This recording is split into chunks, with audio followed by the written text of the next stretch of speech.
একটু খেয়াল করো, এই যে নিরীহ বাঙালি, এটা একটা প্রবন্ধ, বুঝছো? এটা কি? এটা হচ্ছে সাহিত্যের ধরন অনুসারে একটা প্রবন্ধ, প্রকৃষ্ট রূপে বন্ধ, তাই তো? প্রবন্ধ কথাটার অর্থ হচ্ছে ইংরেজিতে এটাকে আমরা বলে থাকি এসে।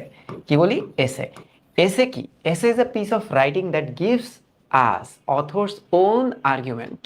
এই ইংরেজিটার অর্থ কি তোমরা বুঝো? আমি চলো একটু বুঝাই দেই। আর আজ আমরা পড়তেছি নিরীহ বাঙালি, এটাও একটা প্রবন্ধ। তো প্রবন্ধগুলোতে না গল্পের মতো নায়ক নায়িকা থাকে না, এটা আমরা জানি। লেখক তার নিজস্ব যুক্তি তুলে ধরার চেষ্টা করে। হ্যাঁ, এ ধরনের এ ধরনের রচনায় রচনায় লেখক, হ্যাঁ, লেখক তার নিজস্ব, ঠিক আছে, একদম ওন আর্গুমেন্ট, তাই তো? ওন আর্গুমেন্ট মানে কি? ওন আর্গুমেন্ট মানে হচ্ছে নিজস্ব, নিজস্ব কি তুলে ধরে? নিজস্ব যুক্তি তুলে ধরে। ওকে, এই যে নাম নিরীহ বাঙালি, হ্যাঁ, এখন নিরীহ বাঙালি বলতে তো এই যে এই বাঙালি জাতিটাকে বুঝাইছে, এতটুকু আমরা আগে বোঝার চেষ্টা করি। হ্যাঁ, আমাদের জাতিটাকে বুঝাইছে। তো আমাদের জাতিটা নিরীহ মানে কি? খুবই ডোমেস্টিক ব্যাপারটা এরকম না। এই নিরীহ কিন্তু একটা ব্যঙ্গ অর্থে সে ব্যবহার করছে। কোন অর্থে ব্যবহার করছে? ব্যঙ্গ অর্থে। এখন ব্যঙ্গ কথাটার অর্থ কি? ব্যঙ্গ অর্থে, হ্যাঁ, ব্যবহৃত, ব্যবহৃত। একটু দেখো, নিরীহ বাঙালি, নিরীহ মানে আসলে আমরা বুঝি যেটা, যে দুর্বল। হ্যাঁ, নিরীহ মানে আমরা বুঝি দুর্বল। নিরীহ মানে আমরা বুঝি আলস্য বা অলস। আলস্য। নিরীহ মানে আমাদেরকে বুঝাইছে যে আমরা কর্মবিমুখ, আমরা কর্ম করতে চাই না। হ্যাঁ, আমরা কর্ম, কর্ম স্ল্যাশ শ্রম বিমুখ, বিমুখ, অর্থাৎ আমরা খুবই অলস জাতিগত ভাবে বা জাতি হিসেবে। তো লেখক একটু ব্যঙ্গার্থে আমাদেরকে খোঁচা দিছে এবং আমাদের বৈশিষ্ট্য সম্পর্কে সে আলোচনা করছে যে আসলে আমরা কত আরাম প্রিয় মানুষ। আমরা কিরকম?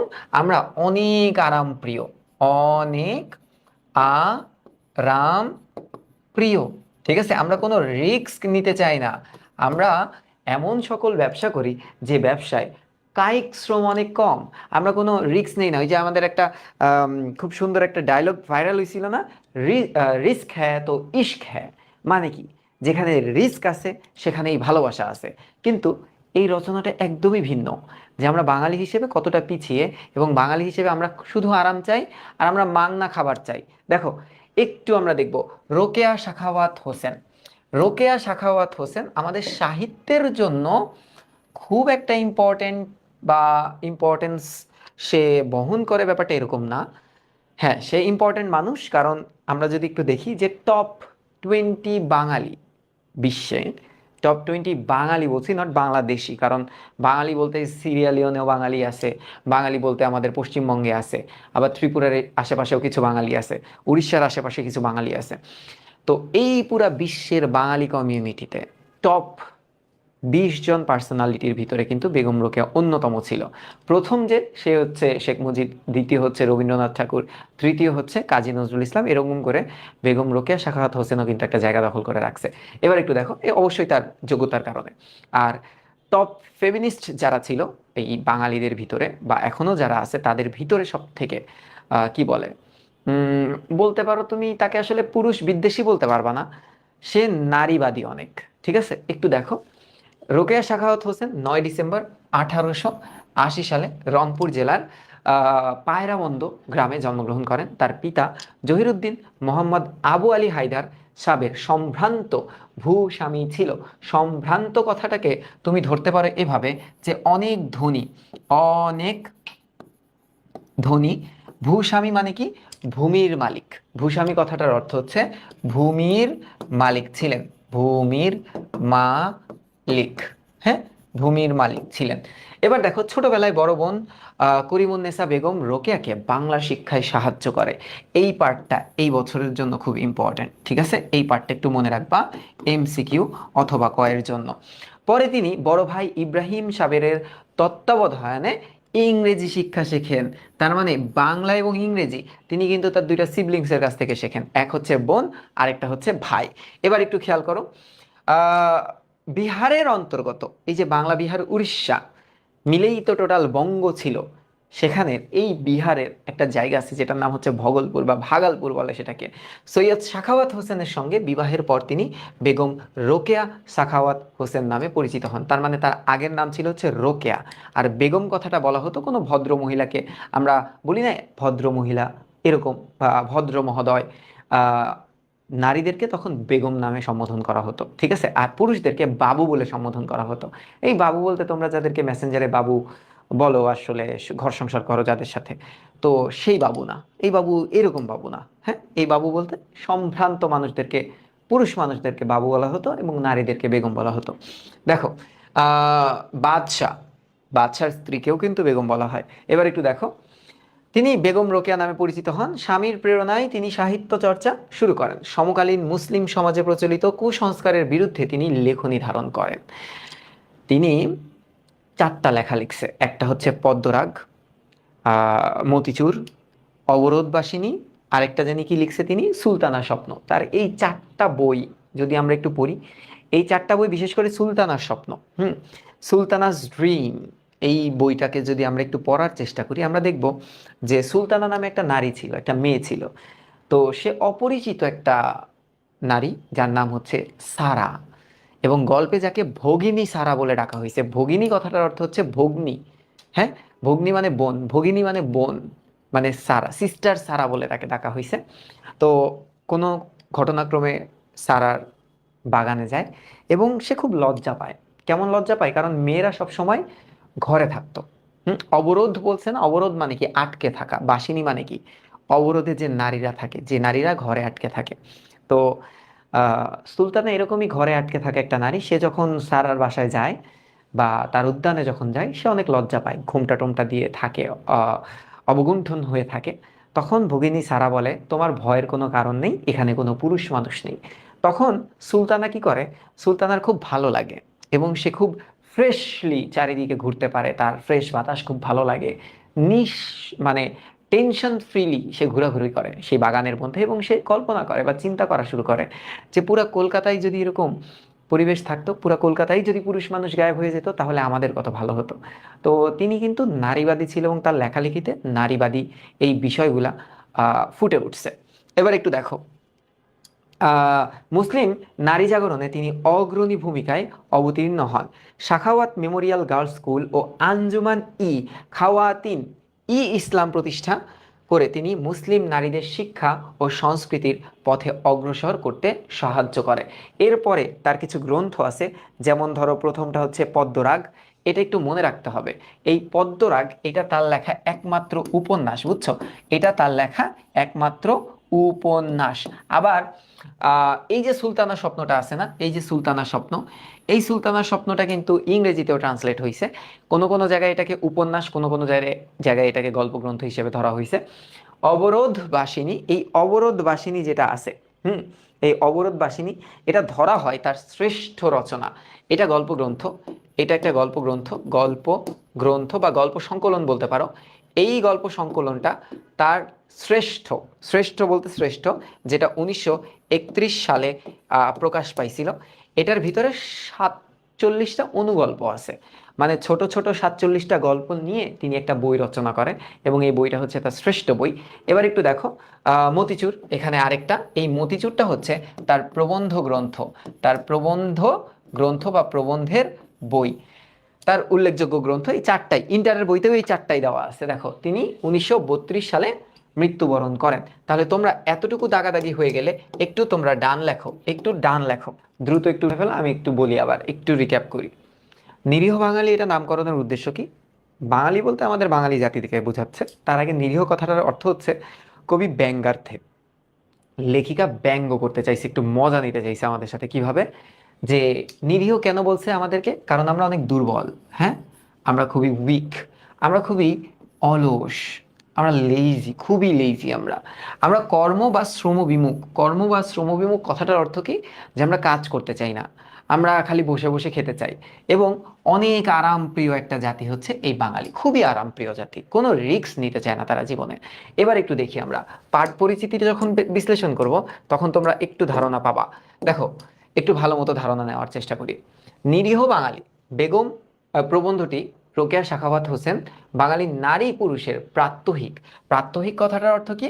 প্রাত্যহিক কথাটার অর্থ হচ্ছে ডেইলি, ডেইলি লাইফ, ডেইলি লাইফের জীবন নাচরণের, জীবন আচরণ মানে কি? জীবনযোগ আচরণ, তাদের জীবনের যে বিহেভিয়ার, হ্যাঁ, সেই বিহেভিয়ারটা তুলে ধরার চেষ্টা করছে, বিভিন্ন দিক হাস্যরসাত্মকভাবে বর্ণনা করেছেন।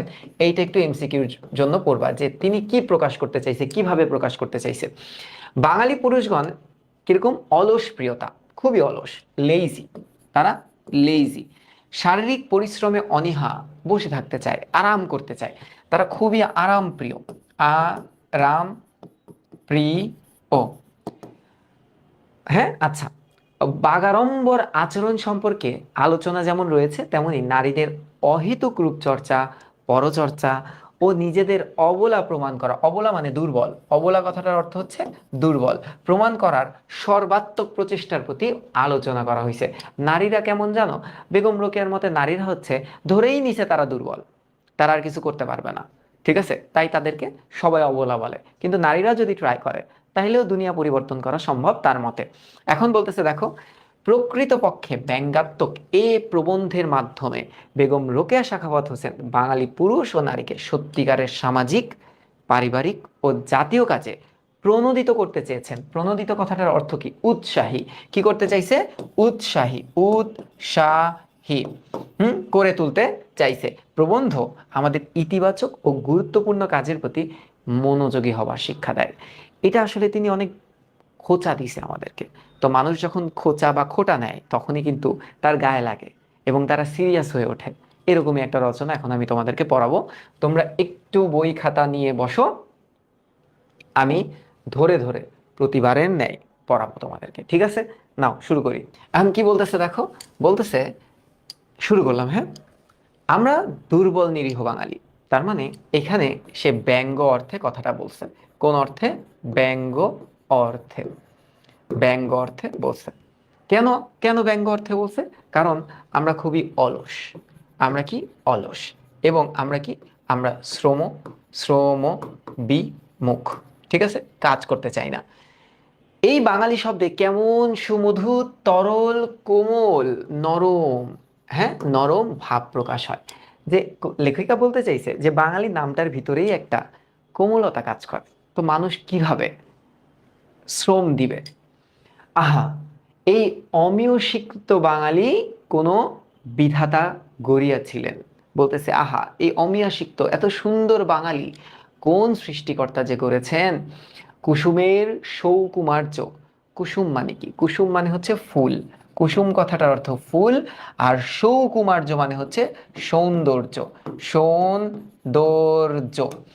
চন্দ্রের চন্দ্রিকা মানে চাঁদের আলোর মতো, হ্যাঁ, মধুর মাধুরী, যূথিকার সৌরভ, যূথিকা মানে ফুল, ফুলের গন্ধ, ফুলের গন্ধ, সুপ্তির নীরবতা, সুপ্তি কথাটা হচ্ছে ঘুম, ঘুম, ঘুমের নীরবতা, ভূধরের অচলতা।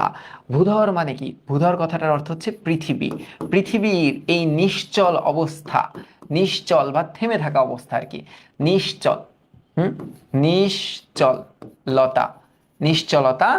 নবনীর কোমলতা, নবনী কথাটার অর্থ হচ্ছে মাখন, নবনী কথাটার অর্থ হচ্ছে মাখন।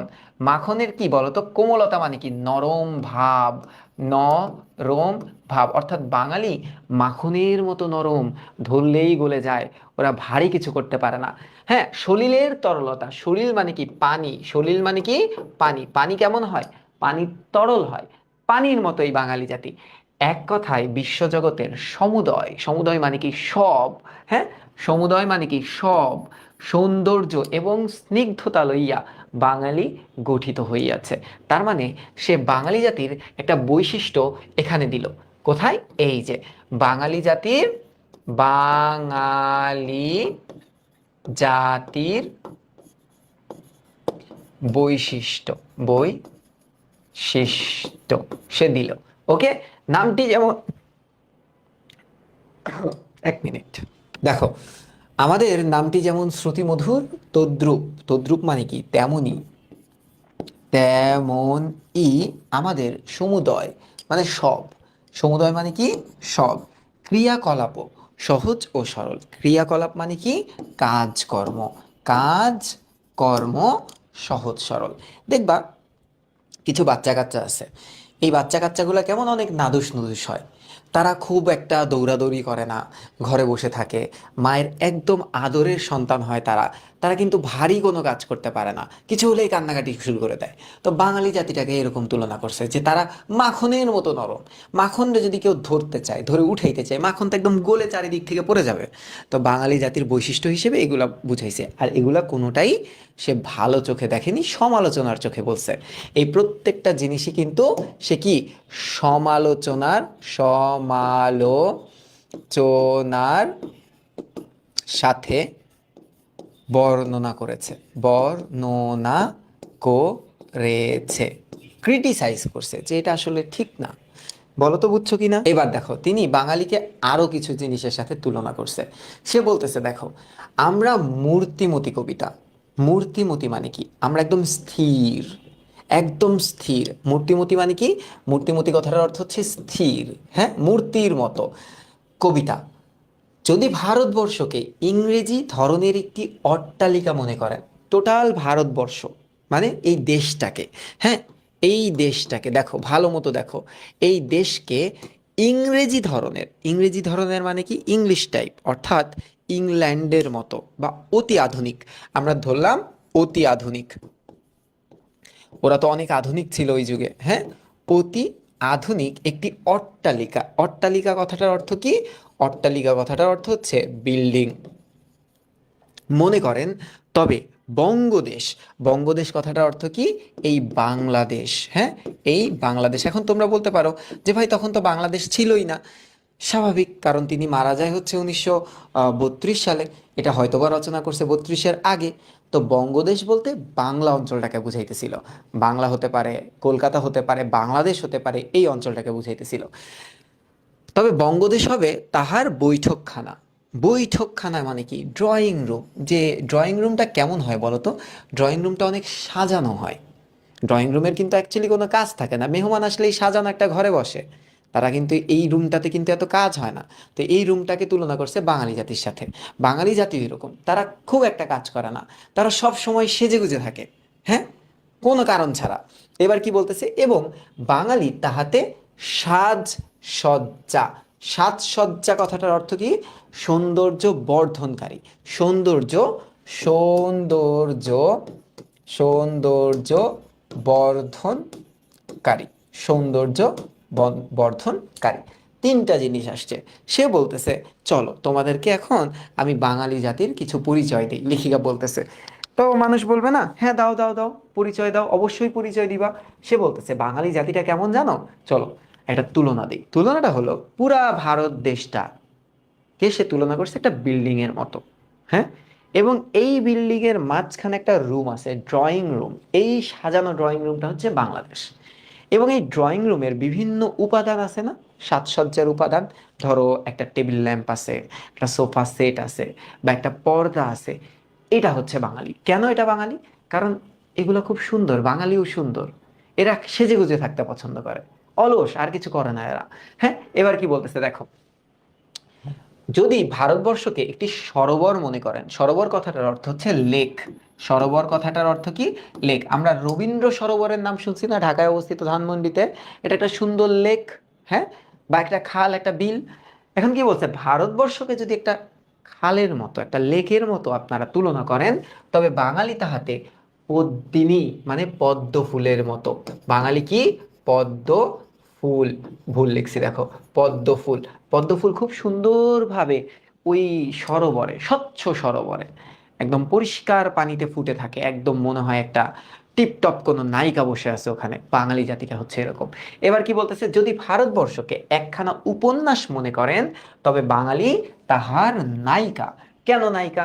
কারণ নায়িকারা তো অনেক সেজে গুজে থাকে, নায়িকাদের তো কোনো ভারী কাজ থাকে না, তারা তো মায়ের পিট করে না, তারা তো বীরত্বের প্রতীক হয় না। কিসের প্রতীক? তারা বীরত্বের, হুম, বীরত্বের প্রতীক, প্রতীক হয় না বলে, হয় না বলে, ঠিক আছে। ভারতের পুরুষ সমাজে বাঙালি পুরুষিকা, পুরুষিকা মানে কি, তারা মেয়েদের মতো ঘরে বসে থাকতে পছন্দ করে। হ্যাঁ, তারা মেয়েদের মতো, মানে পুরুষদেরকে বলতেছে আর কি, মেয়েদের মতো ঘরে ঘরে বসে থাকে, বসে থাকে, এটাই তাদের প্রিয় কাজ। অতএব আমরা মূর্তিমান কাব্য, অর্থাৎ আমরা একদম স্থির একটা কাব্য বা কবিতা, যে কবিতা কি করে না, বীরত্বের কোনো কাহিনী রাখে না। বুঝা গেছে? কোমল একটা কবিতার মতো। তাহলে এখন তোমরা একটু বলো তো যে হইছে, তোমরা জাস্ট একটু ডান লেখো। তোমরা ডান লিখলেই তো আমি বুঝতে পারবো যে পড়াটা হচ্ছে। এবার দেখো সে কি বলতেছে। এবার লেখিকা আমাদের খাদ্যদ্রব্যের কথা বলবে। আমরা কি খাই, কেন আমরা এত আসলে নরম কোমল হইছি। দেখো কেন আমাদের খাদ্যদ্রব্যগুলা পুঁই শাকের ডাঁটা। হ্যাঁ দেখো, সজিনা, ওই যে সজনে ডাঁটা, পুঁটি মৎস্যের ঝোল, মানে পুঁটি মাছের ঝোল, অতিশয় সরস। সরস কথাটার অর্থ হচ্ছে রসযুক্ত, রস বলতে ঝোলযুক্ত আর কি, ঠিক আছে। আমরা শুকনা খাবার খাই না। আমাদের খাদ্যদ্রব্যগুলো ঘৃত, মানে হচ্ছে ঘি। হ্যাঁ, ঘি। দুগ্ধ মানে কি, দুধ, ছানা তো দুধের তৈরি। নবনীত কথাটার অর্থ হচ্ছে মাখন, ক্ষীর, স্বর, দুধের স্বর, সন্দেশ, রসগোল্লা, অতিশয় সুস্বাদু। আমাদের দেশের প্রধান ফল আম্র, মানে আম। আম, এখানে কিছু ফলের নাম আছে, কাঁঠাল। এরা কিরকম হয়, এরা খুবই রসালো হয় এবং মধুর মিষ্টি হয়। আমরা না তেতো জিনিস খাই, আমরা না ঝালযুক্ত জিনিস খাই, কেন? কারণ বাঙালি জাতি তো একদম বোকা বলদ। অতএব আমাদের খাদ্য সামগ্রীর গুণাত্মক, মানে তিনটা গুণ থাকবে সেখানে, তিন গুণ বিশিষ্ট। হুম, খাদ্য সামগ্রীর কয়টা গুণ থাকবে? তিনটা গুণ থাকবে। তারা কেমন হবে? তারা সরস হবে, রসযুক্ত হবে, খেতে খুব মজা এবং মধুর। অথচ বাইরের দেশের মানুষেরা কিন্তু এত ভালো খাবার খায় না। তারা খুব মানে খুব এনার্জেটিক খাবার খায়। আর আমরা কিরকম খাবার খাই? আমরা খুব কার্বোহাইড্রেট খাই, আমরা একদম চারি ভরা ভাত খাবো। অনেক দেশে দেখা যাবে যে ওরা ভাত খাবে না, ওরা ব্রেড খাবে। কারণ ব্রেডে কি হয়, যে কম খেলেই শক্তিটা বেশি পাওয়া যায়, আর আমরা অনেক বেশি খাই, শক্তি পাই কম। এবার কি বলতেছে দেখো, খাদ্যের গুণ অনুসারে শরীরের পুষ্টি হয়। যে খাদ্যের গুণ যত বেশি, শরীরে পুষ্টি আসার সম্ভাবনাও তত বেশি। তাই সজিনা যেমন বীজবহুল, সজনের ডাটা দেখছো বীজই থাকে না চারিদিকে, আমাদের দেশে তেমনই ভুঁড়িটি স্থূল। মানে সজনার ডাটা কি দেখবা, ডাটার একদম একদম পুঁই শাকের মতো লম্বা না। হ্যাঁ, মানে লম্বা বলতে স্মুথ না, একটু মোটা, আবার একটু চিকন, আবার একটু মোটা, মোটা জায়গাটায় বিচি থাকে। তো বলতেছে বাঙালি জাতি খেতে খেতে, সজনার ডাটা খেতে খেতে তাদের ভুঁড়িটাও সজনার মতোই হয়ে গেছে, একটু ভুঁড়িযুক্ত হয়ে গেছে। আচ্ছা, স্থূল কথাটার অর্থ হচ্ছে মোটা। হুম, মোটা। নবনীতে কোমলতা অধিক, অর্থাৎ মাখনে এটা খুব নরম, দুধের পরিমাণ অনেক বেশি। তাই আমাদের স্বভাবের ভীরুতা অধিক, যে আমরা একটু ভীতু প্রকৃতির, আমরা খাবারই খাই এরকম, যে আমরা আসলে সাহসী হব না। শারীরিক সৌন্দর্য সম্বন্ধে অধিক বলা নিষ্প্রয়োজন। এখন পোশাক পরিচ্ছেদের কথা বলি। বলতেছে শারীরিক সৌন্দর্য বাঙালি জাতির মানুষের অনেক সুন্দর, এটা জানি, কিন্তু এত নিষ্প্রয়োজনীয় যে অপ্রয়োজনীয় কোনো কথা না বলে এবার বাঙালিরা কি ধরনের পোশাক পরে সেটা সম্পর্কে একটু আইডিয়া দিই চলো। কি ধরনের পোশাক পরে একটু দেখি। আমাদের বর অঙ্গ যেমন তৈলসিক্ত, অর্থাৎ আমাদের বর অঙ্গ বলতে পুরো শরীরকে বুঝাইছে, এটা একটু তেলযুক্ত, নব নিগঠিত, সুকোমল, খুবই নরম তুলতুলা। পরিধেয় তদ্রূপ অতি সূক্ষ্ম শিমলার ধুতি ও চাদর। আমরা আমাদের শরীরে আরাম পাওয়ানোর জন্য এমন জামা কাপড় পরি। দেখবা মরুভূমিতে ড্রেস পরে কেমন মানুষ, ওরা কি খুব খোলামেলা ড্রেস পরে না, ওরাও কিন্তু এই জুব্বা টুব্বা পরে ঘুরে, মেয়েরাও কিন্তু নিকাপ টিকাপ পরে ঘুরে। তারা মরুভূমির ভিতরেও কিন্তু খুবই সচ্ছল থাকে এই সব মানে প্রতিকূল পোশাক পরেও। কিন্তু আমরা বাঙালিরা কেমন, আমরা অতি সূক্ষ্ম, খুবই চিকন পাতলা শিমলার ধুতি চাদর পরি, যাতে আমাদের শরীরে ভেন্টিলেশনটা থাকে, আমরা এত আরামপ্রিয়। হ্যাঁ, দেখো ইহাতে বায়ু সঞ্চালনের, ভেন্টিলেশনের কোনো বিঘ্ন হয় না। হ্যাঁ, আমরা লুঙ্গিও পরি না, লুঙ্গি পরে ঘুমাইলে, আমি তো মাশাল্লাহ জীবনে পরি নাই, ঘুমাই নাই, ভয় লাগে। হ্যাঁ, যদি লুঙ্গি তো নিচের দিকে থাকে, ঘুম থেকে উঠে যদি দেখি উপরের দিকে হয়ে গেছে তাহলে তো মহাবিপদ, তাই না? এ কারণে আমি পড়ি না আর কি। লুঙ্গি পরলে কি বাতাস টাতাসে ঢুকে আর কি। আমরা সবসময় সভ্যতার অনুরোধে কোট, শার্ট ব্যবহার করি বটে, কারণ পুরুষ মানুষ সবই সহ্য হয়। যে পুরুষ মানুষেরা কিরকম, যে সভ্যতার সাথে চলাফেরা করার জন্য, একটু ট্রেন্ডে থাকার জন্য ওরা মাঝে মাঝে কোট প্যান্ট পরে। এখন বলতেছে কিন্তু আমাদের অর্ধাঙ্গী, অর্ধাঙ্গী কথাটার অর্থ হচ্ছে নারীরা যারা আছে, হ্যাঁ আমাদের নারীগণ, হেমাঙ্গী নারীদেরকে বুঝাইতেছে, কৃষ্ণাঙ্গীগণ নারীদেরকে বুঝাইতেছে।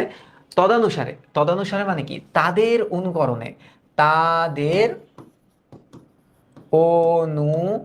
অনুকরণে ইংরেজ ললনা, ললনা মানে মেয়ে, ইংরেজ মেয়েদের মতো নির্লজ্জ পরিচ্ছদ ব্যবহার করে না।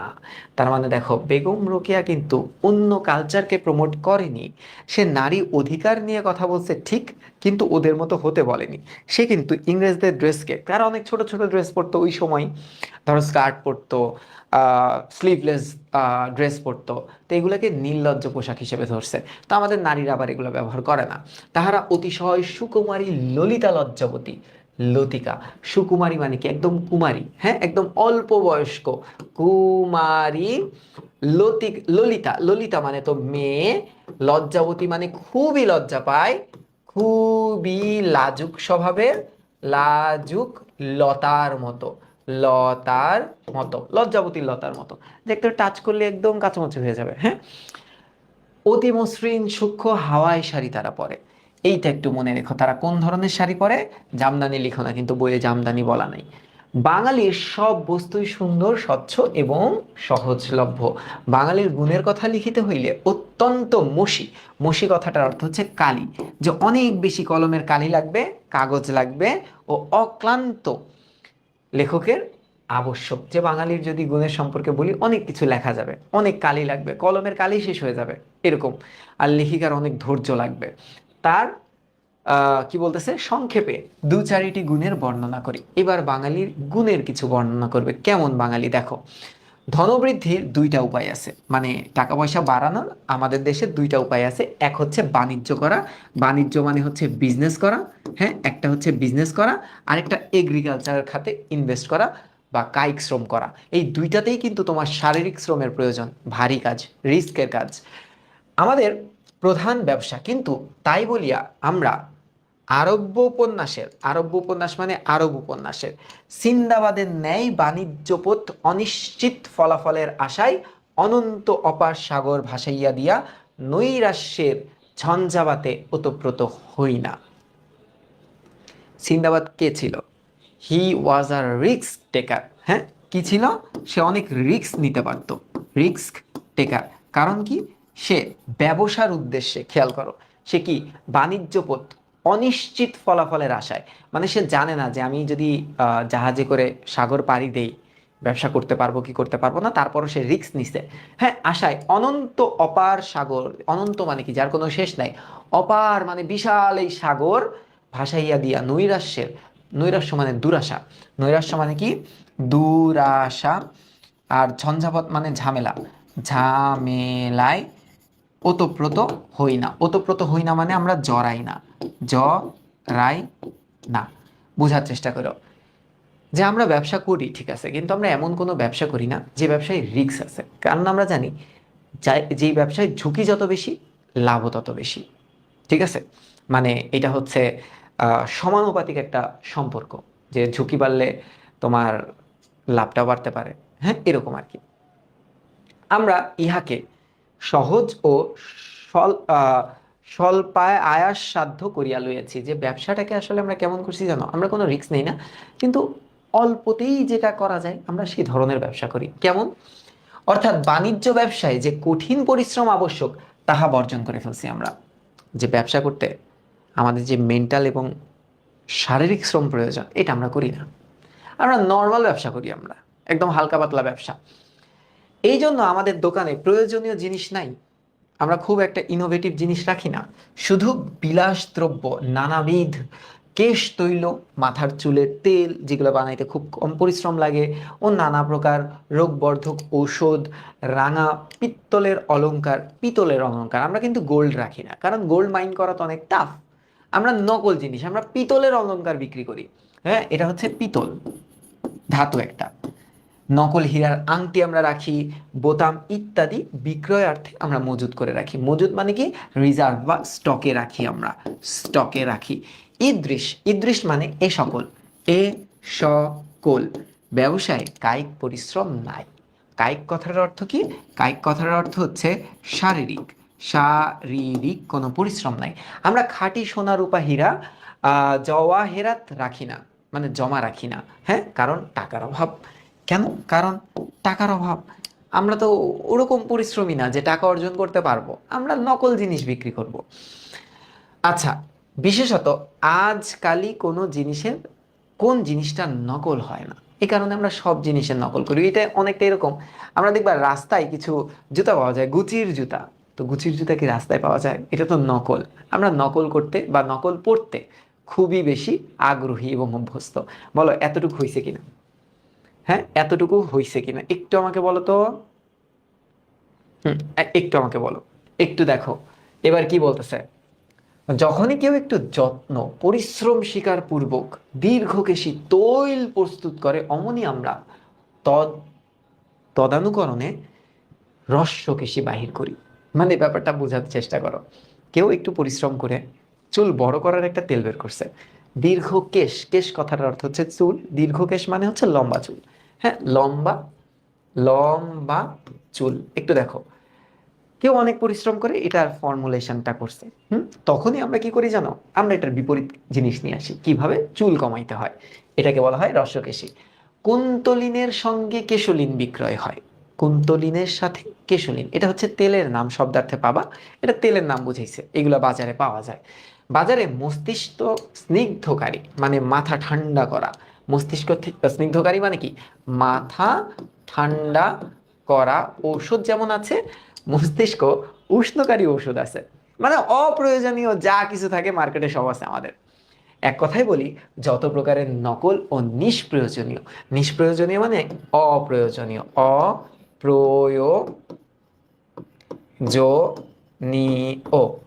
জিনিস হইতে পারে সবই আছে। আমরা ধান্য, ধান্য কথাটার অর্থ হচ্ছে ধান। হ্যাঁ, ধান। তন্ডুল কথাটার অর্থ হচ্ছে চাল। ব্যবসা করি না, কারণ তাহাতে পরিশ্রম অনেক। ধান চাল ভানা এত সোজা না, খুবই শ্রম দিতে হয়। তো আমরা এগুলার ব্যবসা করি না। কৃষির কোনো ব্যবসা করি না, কারণ ধন বৃদ্ধির দুইটা উপায় আছে। এক, তুমি কৃষি কাজ করো, নাই তুমি ব্যবসা করো। আমরা একটাও করি না, আমরা ব্যবসা করি। কিন্তু কোন ব্যবসা করি? হালকা পাতলা নকলের বিজনেস করি। আর এই ধান তন্ডুলের কাজ আমরা করি না, ধান চাল ভানার কাজ আমরা করি না। আমরা অনেক অলস। আমাদের অন্যতম ব্যবসায় হচ্ছে পাশ বিক্রয়। পাশ বিক্রয় কথাটার অর্থ হচ্ছে সার্টিফিকেট বিক্রি করা। সার্টিফিকেট বিক্রি করা। আমরা কি করি জানো? বিয়ে করার জন্য, একটা চৌধুরী সাহেবরে পটানোর জন্য আমরা সার্টিফিকেট কিনি। কারণ ওই টাইমে এমএ পাশ করা ছেলে মানে বিশাল ব্যাপার। ওরে বাবা রে বাবা, সেই ছেলে মনে হয় একদম কই থেকে যে আইসে, পুরো একদম আমেরিকা থেকে আসছে, মায়ামি থেকে আসছে, এরকম একটা ভাব। দেখো, এই পাশ বিক্রেতার নাম হচ্ছে বর, এবং ক্রেতাকে, ক্রেতা হচ্ছে শ্বশুর। কিভাবে? এক একটি পাশের মূল্য কত জানো? অর্ধেক রাজত্ব, এক রাজকুমারী। মানে তুমি যদি এমএ পাস হও, তুমি কি পাবা? তুমি একটা সুন্দরী মেয়ে পাবা। সেই মেয়ের বাপের যত সম্পত্তি আছে তার অর্ধেকটাই তোমার হয়ে যাবে। এটা একটা বিশাল ব্যবসা, ধন বৃদ্ধির উপায়। এমএ পাস অমূল্য রত্ন, যারা এমএ পাস করে, হ্যাঁ, মাস্টার্স পাস করে, ইহা সে যে ক্রেতার ক্রেয়। আচ্ছা, একটু আমরা ব্রেক করি, একটু ব্রেক। কি মজার একটা সিনারিও পড়তেছিলাম বলো তো। মজার সিনারিওটা হচ্ছে এরকম, যে আমাদের আরেকটা ব্যবসা আছে। এই ব্যবসা কারা করে? এই ব্যবসা হচ্ছে দুষ্টু প্রকৃতির মানুষ করে। কেমন দুষ্টু? ধরো আমার মতো দুষ্টু প্রকৃতির মানুষ করে। তারা কি করে জানো? তারা পাশ বিক্রয় করে। কেমনে পাশ বিক্রয় করে? ধরো সে মাস্টার্স পাস করছে, যদিও আমি অনার্স পাস করছি, তাও মেলা দিন আগে। ধরো একটা মাস্টার্সের ডিগ্রি আমি নিয়ে নিলাম আগামী 1-1.5 বছরের মধ্যে। তখন কি হবে? তখন কোনো এক চৌধুরী সাহেবের মেয়েকে আমি বিয়ে করতে চাই। আমি কি করব? আমি চৌধুরী সাহেবকে যে বলবো আমি এমএ পাস করেছি। চৌধুরী সাহেব বলবে, ওয়াও, এমএ পাস করেছো তুমি, যাও, আমার রাজকুমারী তোমার। আমি বলবো ওকে, আমার তো আরো কিছু চাই। সে বলবে ওকে, যাও, আমার অর্ধেক সম্পত্তিই তোমার। তখন মানুষ এরকম করতো, বুঝছো? এবার কি হয়েছে দেখো, বলতেছে, ইহা সে যে ক্রেতার গৃহ নয়, নিতান্ত সস্তা দরে বিক্রয় হইলে মূল্য এক রাজকুমারী ও সমুদয় রাজত্ব পেবে। সমুদয় মানে সম্পূর্ণ রাজত্ব পেয়ে যাবে। আমরা অলস, তরলমতি, খুবই নরম বুদ্ধির, শ্রমকাতর, শ্রম করতে চাই না আমরা। কোমলাঙ্গ বাঙালি কিনা তাই ভাবিয়া দেখিয়াছি, সশরীরে পরিশ্রম করিয়া মুদ্রা লাভ করা অপেক্ষা শ্বশুরের সর্বস্ব লুণ্ঠন মানে লুটে নেওয়া, লুণ্ঠন মানে কি, লুটে নেওয়া, লুট করা, লুট করা সহজ। তো বেগম রোকেয়া সাখাওয়াত হোসেন বলতেছে যে আমরা কেমন জানো, আমরা খুব একটা পরিশ্রম করতে চাই না, কিন্তু আমরা যদি একটা বোকা শ্বশুর পাই, তার সব কিছু আমরা লুটে খেয়ে ফেলতে পারবো, তাও আমরা পরিশ্রম করব না। আমরা বাঙালি জাতি হচ্ছে এরকম দুষ্টু। এবার কি বলতেছে দেখো, এবার বলতেছে এখন কৃষি কার্যের কথা বলি। একটু আগে ব্যবসার কথা বলতেছিল। কৃষি দ্বারা অন্ন বৃদ্ধি হইতে পারে, যে কৃষি কাজ করে তোমার খাবার বৃদ্ধি পাবে। অন্ন মানে তো খাবার আর কি, হ্যাঁ, খাবার। কিন্তু আমরা ভাবিয়া দেখিয়াছি, কৃষি বিভাগের কার্য অপেক্ষা মস্তিষ্ক উর্বর করা সহজ। অর্থাৎ কর্কশ উর্বর ভূমি কর্ষণ করিয়া ধান্য উৎপাদন করা অপেক্ষা মুখস্থ বিদ্যার জোরে অর্থ উৎপাদন করা সোজা। বুঝা গেছে যে ধান কর্কশ, কর্কশ মানে যেই জমিতে চাষাবাদ করা অনেক কঠিন, সেই জমিতে চাষ করতে তো আমাদের পরিশ্রম অনেক যাবে। তাই আমরা কি করি জানো, আমরা মুখস্থ বিদ্যা জোরে চাকরি করার চেষ্টা করি, মানুষকে পটানোর চেষ্টা করি। তাই বলতেছে দেখো, বলতেছে কৃষিকার্যে পারদর্শিতা প্রদর্শন করা অপেক্ষা কেবল MRSE পাশ করা সোজা। আইন চর্চা করা অপেক্ষা কৃষি বিষয়ে জ্ঞান চর্চা করা কঠিন। তাই আমরা মুখস্থ করি, আইন মুখস্থ করি আমরা। অথবা রৌদ্রের সময় ছত্র, ছত্র মানে ছাতা, ছাতা হস্তে মানে হাত বা হাতে, কৃষিক্ষেত্রে পরিদর্শনের জন্য কৃষি বিষয়ে জ্ঞান চর্চা অপেক্ষা টানা পাখার তলে আরামকে দাঁড়ায় বসিয়া দুর্ভিক্ষের সমাচার, সমাচার কথাটার অর্থ হচ্ছে খবর, খবর পাঠ করা সোজা। বলতেছে আমরা বাঙালি জাতি খাদ্য উৎপাদন করতে পারি না। আমরা ঘরে বসে আরামকে দ্বারা মানে আরামের চেয়ার, ওই যে দুলে না যে চেয়ারগুলো, আমার ছোটবেলায় খুব বসার ইচ্ছা ছিল, যে মনে হয় খুব বড় লোকেরা এইসব চেয়ারে বসে। পরে দেখি দূর এই তো চেয়ারে বসলে ঘুম আসে, তো তারপরে আর বসিনি আর কি। তো এই চেয়ারগুলায় তারা বসে দুর্ভিক্ষের খবর পড়তে পারে। দেখো কি পরিমাণ বোকা একটা জাতি। দুর্ভিক্ষে পড়লে তো তুইও মরবি বেটা, তুই একটু পরিশ্রম কর। তারা এটা করবে না, তারা দুর্ভিক্ষের খবর পড়বে। অথচ কৃষিক্ষেত্রে ছাতা হাতে রোদের ভিতরে তারা নামতে ভয় পায়, কষ্ট হয় তাদের। আচ্ছা, তাই আমরা অন্ন উৎপাদনের চেষ্টা না করিয়া অর্থ উৎপাদনে সচেষ্ট আছি। আমাদের অর্থের অভাব নাই, সুতরাং অন্ন কষ্ট হইবে না। দরিদ্র হতভাগা সব অন্যভাবে মরে মরুক, তাতে আমাদের কি। আমরা আরো অনেক প্রকার সহজ কার্য নির্বাহ করিয়া থাকি। কি কি কাজ দেখো, দেখো আমরা কি কি কাজ করি। রাজা রাজ্য স্থাপন অপেক্ষা রাজা উপাধি লাভ করা সোজা। মানে একটা রাজ্য স্থাপনের থেকে রাজা উপাধি পাওয়া সোজা। রাজা কাদেরকে বলা হতো, আগের কালে জমিদারকেই রাজা বলা হতো। জমিদার, তোমার বাপদাদার সম্পত্তি তুমি পাইছো, অথবা তুমি একটা জমিদার শ্বশুরকে মেয়েকে বিয়ে করছো, তুমিও রাজা আজকে থেকে। শিল্পকার্যে পারদর্শী অপেক্ষা BSc ও DSc পাশ করা সোজা। ডক্টর অফ সায়েন্স আর ব্যাচেলর অফ সায়েন্স মুখস্থ বিদ্যার জোরে এগুলো অর্জন করা সোজা। কিন্তু শিল্পক্ষেত্রে আমরা কোনো নাম লেখাতে পারবো না, কারণ এটা অনেক টাফ। অল্প বিস্তর অর্থ ব্যয় দেশে কোনো মহৎ কার্য দ্বারা খ্যাতি লাভ করা অপেক্ষা খা বাহাদুর বা রায় বাহাদুর উপাধি লাভের জন্য অর্থ ব্যয় করা সহজ। মানে আমরা কি করি জানো, আমরা দেশের জন্য টাকা খরচ করি না, খ্যাতি অর্জন করি না। আমরা কি করি, আমাদের নামের আগে এই থাকবে, ওই থাকবে, হাজি থাকবে, হ্যান থাকবে, ত্যান থাকবে, এতে আমরা টাকা খরচ করি। হুম, প্রতিবেশী দরিদ্রের শোক দুঃখে ব্যথিত হওয়া অপেক্ষা বিদেশি ও বড়লোকদের মৃত্যু দুঃখে আমরা শোক সভায় সভ্য হওয়া সোজা। কথাটার অর্থ কি, আমার পাশে এক দরিদ্র প্রতিবেশী মারা গেছে, আমি কোনো খবরই নিব না, কিন্তু অনেক বড় লোক কেউ মরে গেছে, আমি তার মৃত্যু আয়োজনে যে উপস্থিত হয়ে যাব। অর্থাৎ আমরা কিন্তু একে অপরের জন্য না, আমরা লোক দেখানো কাজ করতে পছন্দ করি।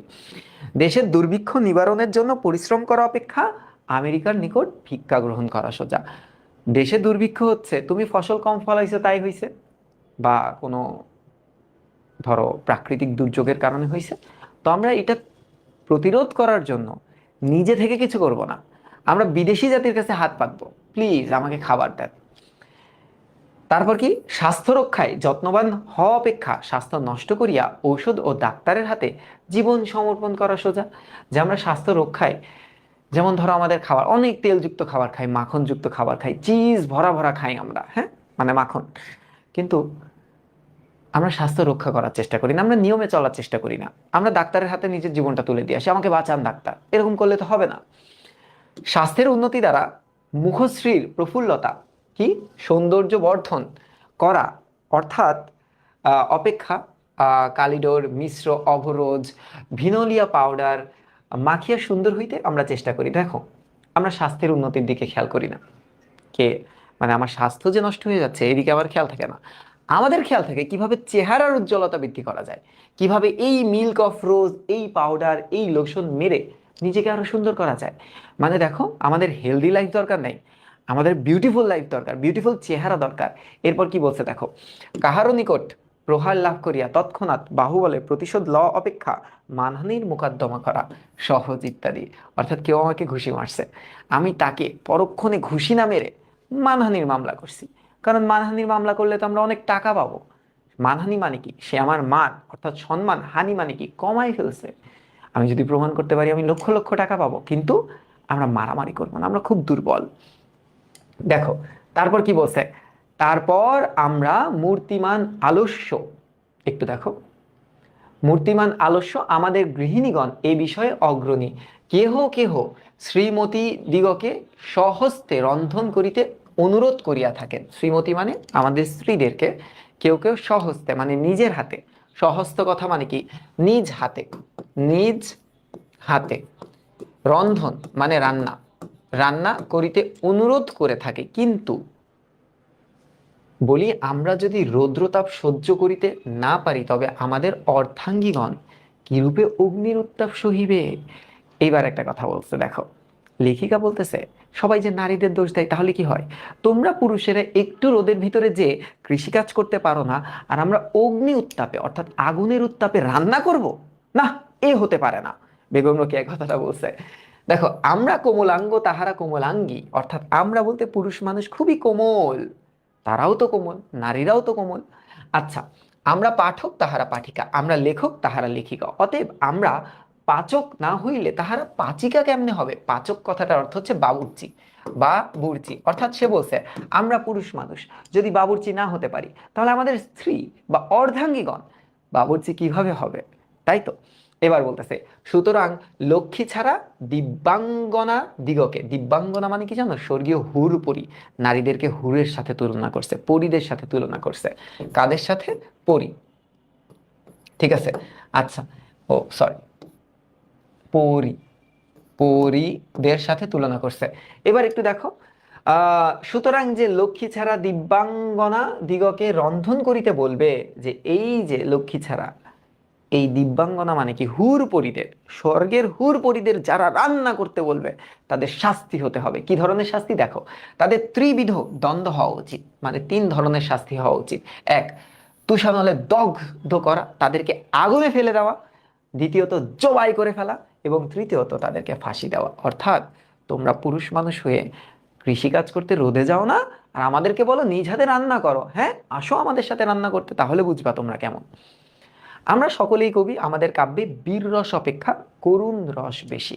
বীর রস মানে কি, আমাদের গল্পে বীরত্বের কোনো কাহিনী নাই, বীরত্বের কি নাই, কাহিনী নেই।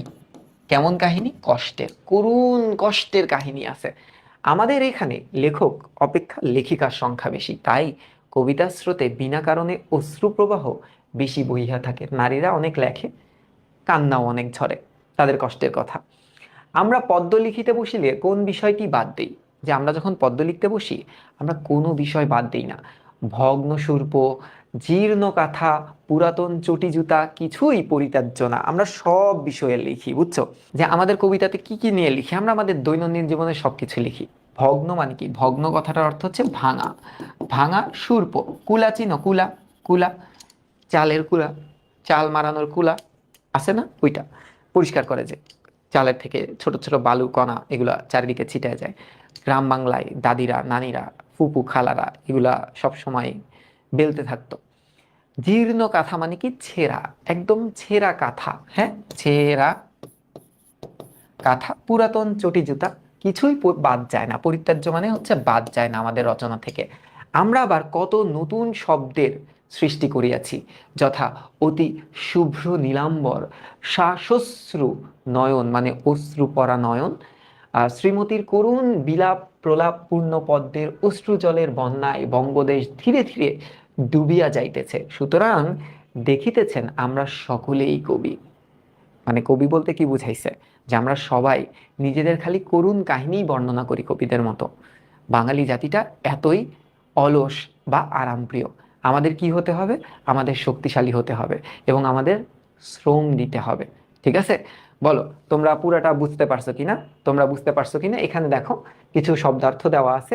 সৌকুমার্য কথাটার অর্থ সৌন্দর্য, ঝঞ্ঝাবত মানে ঝঞ্ঝার বাতাস, কুন্তলিন কেশলিন মানে লেখকের আমলে জনপ্রিয় চুলে দেওয়া তেলের নাম, হাওয়াই শাড়ি মানে সূক্ষ্ম খুব চিকন পাতলা সুতার শাড়ি, তন্ডুল কথাটার অর্থ হচ্ছে চাল, কালিডোর মিল্ক অফ রোজ, ভিনোলিয়া পাউডার বলতে সৌন্দর্য বর্ধক বা কসমেটিক্স আর কি, দিব্যাঙ্গনা কথাটার অর্থ স্বর্গের রূপসী বা হুরপরি, শুভ্র নীলাম্বর মানে পরিষ্কার নীল আকাশ, অম্বর কথাটার অর্থ হচ্ছে আকাশ। দেখো অম্বর, অম্বর মিন্স আকাশ।